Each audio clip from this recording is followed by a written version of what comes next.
May the peace, mercy, and blessings of God be upon you, my dear friends. Welcome to a new episode of your channel, Ummah channel. Everything was still. The mountains of Mecca were shrouded in darkness. The air was cold, biting at the skin, and deep within one of the caves of Mount Hira, a man sat alone, reflecting, searching, his heart overwhelmed with questions that would not rest. Who am I? Why was mankind created? Where is truth buried under all this darkness?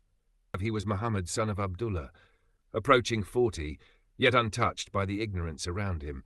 His mind never bowed to idols. His soul longed for the light. He had fled the noise of Mecca, the empty rituals, the oppression that choked the streets, seeking silence, seeking something. He did not know what. But he didn't know this night would not be like any other. Suddenly, a voice tore through the silence. A light flooded the cave, a presence overwhelming. Read. Muhammad froze, his body trembled, his voice cracked. I cannot read. The voice returned, stronger, more intense. Read. He gasped, breathless, almost choking. But I cannot read. Then the third command came, this time with the weight of the heavens behind it. Read in the name of your Lord who created. The cave shook, his heart pounded. It was as if the mountains had bowed down and the universe had shifted. He fled the cave, stumbling down the rocks, running, unsure if from fear, from awe, or from the immense weight now resting on his chest. He reached his home, exhausted, pale, trembling. He entered and called out, "Cover me! Cover me!" Khadijah rushed to him, wrapping him in a cloak. Her hands were gentle, but her eyes filled with alarm. He spoke with a broken voice. "I feared for myself, Khadijah." She asked softly, "What happened? What is it, Muhammad?" And he told her everything. The vision, the voice, the light, the words. She listened, completely. Not a word interrupted him. Then she looked deep into his eyes and said with certainty, "By Allah, he will never disgrace you. You uphold family ties, carry the burdens of others, give to the needy, honor your guests, and help those struck by hardship."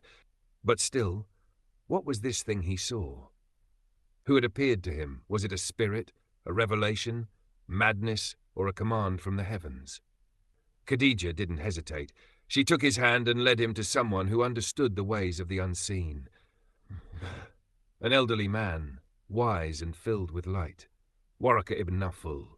He was old, nearly blind, but his insight was sharp as ever. Khadijah said, "My cousin, listen to your nephew." Muhammad stepped forward. He spoke of what he saw, his voice quiet, each word heavy as a mountain. Waraqah listened, his face lit up more with every word. Then he spoke, his voice filled with awe. "This is the same angel, the Namus, whom Allah sent to Moses. Oh, if only I were young when your time comes. If only I could live to see the day your people drive you out." Muhammad, startled, asked, "Will they drive me out?" Waraqah replied, "Yes. No one has ever come with what you bring without being opposed. And if I live to see that day, I will stand by you and support you with all my strength." A heavy silence fell. The sky had spoken. The earth was no longer the same. And Waraqah, the last of the true monotheists, understood. The message had begun.